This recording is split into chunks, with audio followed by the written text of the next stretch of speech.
All right, here we go. So the quadratic formula, you guys know that if you've seen any of my videos, I repeat this 1,000 times. Do not memorize formulas, right? That's my mantra. Do not memorize formulas. There's exceptions to every rule. This is an exception to that rule, okay? The quadratic formula is just something I would love to explain to you where the quadratic formula came from. It would take too long, all right? It's a lot easier to just memorize it and understand when to use it, which is way more important to me, but just memorize it. Best thing about it though is once you're done with the class, you will never have to use it ever again.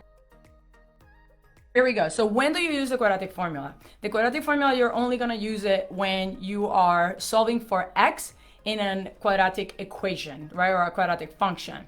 Now, one very important note is that you can only use this formula if the y is equal to 0. All right, the equation has to be equal to 0. It has to be written in standard form, and it has to be equal to 0 in order for you to solve it. For example, if we have something like 2x squared minus 3x minus 15 equals to 5, right off the bat, like in this form, you cannot use the quadratic formula. Why? Because this is not equal to 0. It is written in standard form, technically, but it is not equal to 0. So the first thing I would have to do is subtract the 5 on both sides, and I would end up with 2x squared minus 3x minus 20, and that is equal to 0.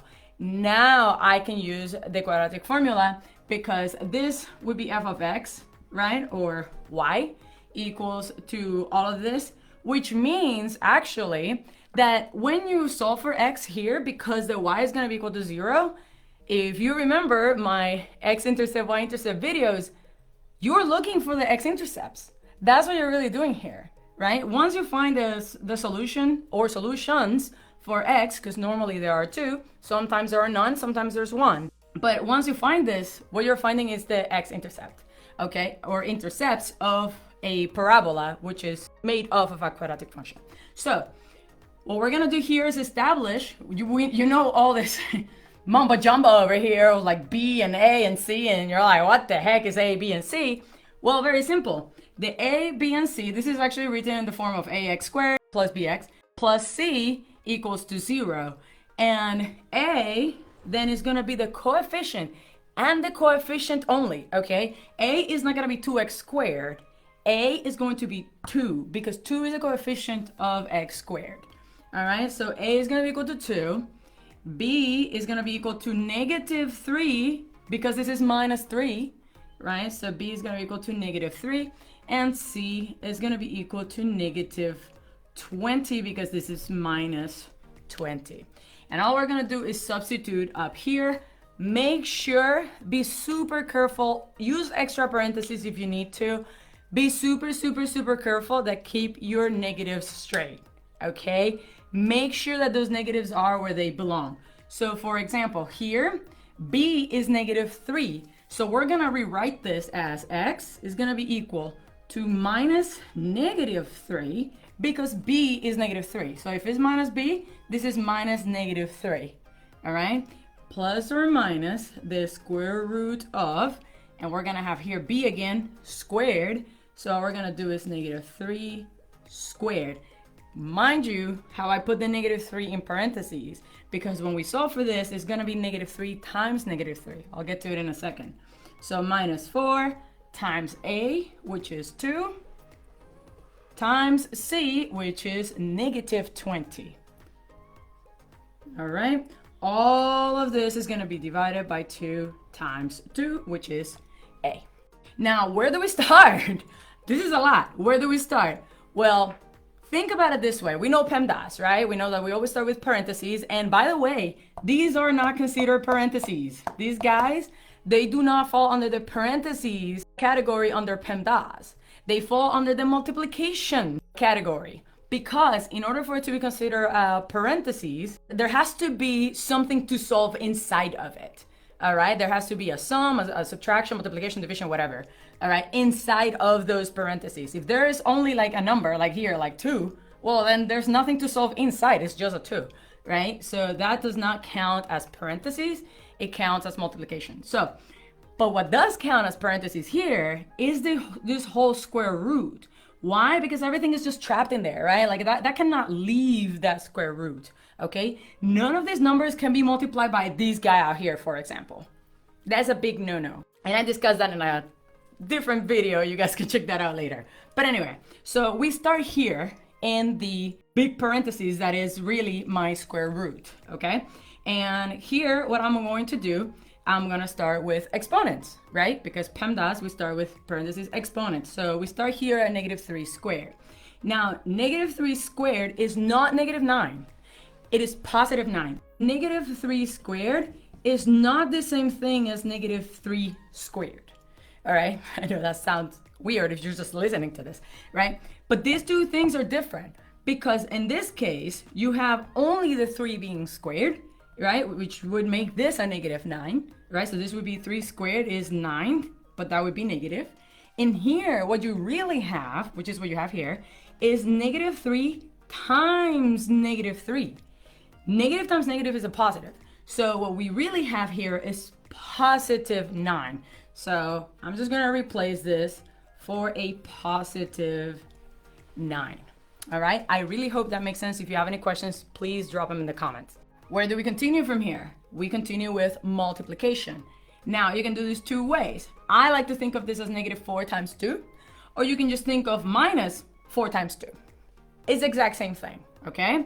4 times 2 is 8. All right, now we have -8 times -20. And all of that is going to give me positive, right? Positive 160. You can also think of it as just doing 8 times -20, which would be -160. But this would be minus a negative, which is the same thing as having a plus sign. All right, here we go. So this is the weirdest 160 I've ever written. So 160. And then we continue, we finish it off, right? We say, so 9 plus 160 is just 169. Now, what is the square root of 169? One other thing I highly recommend you all to remember or, you know, learn, I don't say memorize, but learn them, is your perfect squares. Oh my gosh, they're gonna save your life, I promise. If you just remember your perfect squares all the way from 1 to 15, that's all. All right, like don't even go farther than that. Just from 1 to 15 or 1 to 20. If you wanna be an overachiever, that's cool. But just memorize them, man. It's gonna be so much easier, especially when you get 2 roots. Oh my gosh, please, just remember your squares. The square root of 169 is 13. That means, and a lot of my students ask me, well, what the heck is that plus or minus sign, right? Well, that means that there are 2 solutions. That means that we're gonna rewrite this as negative or minus -3 plus 13 over 4, which we're gonna get to that, and minus -3 minus 13. Okay, so, but first we have to finish off doing all the other, calculations. So negative of the -3, we said that that would be positive, right? That's a positive 3. So we don't even need this actually. So this is just 3, right? And 2 times 2 is 4. So that is what we're going to use for the end. So we're gonna say then that this is gonna be the same thing as 3 plus 13 divided by 4. And the other point is going to be at 3 minus 13 divided by 4. So 3 plus 13 is 16. So this is gonna be equal to 16 over 4. And it is also going to be 3 minus 13, which is -10, divided by 4.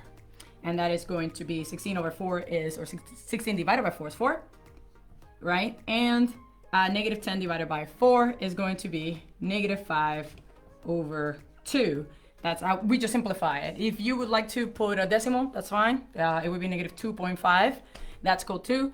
I am that weirdo who loves fractions and I don't like decimals. I know, here's my dark side. Okay, here we go.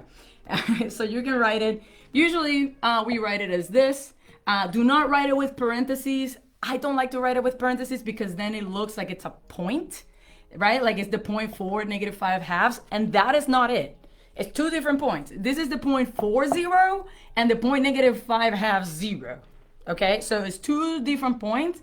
But the reason why I write it with the little brackets I don't even know what they're called in English, to be honest with you. They're llaves in Spanish. I don't know. The curly brackets? I think they're called the curly brackets.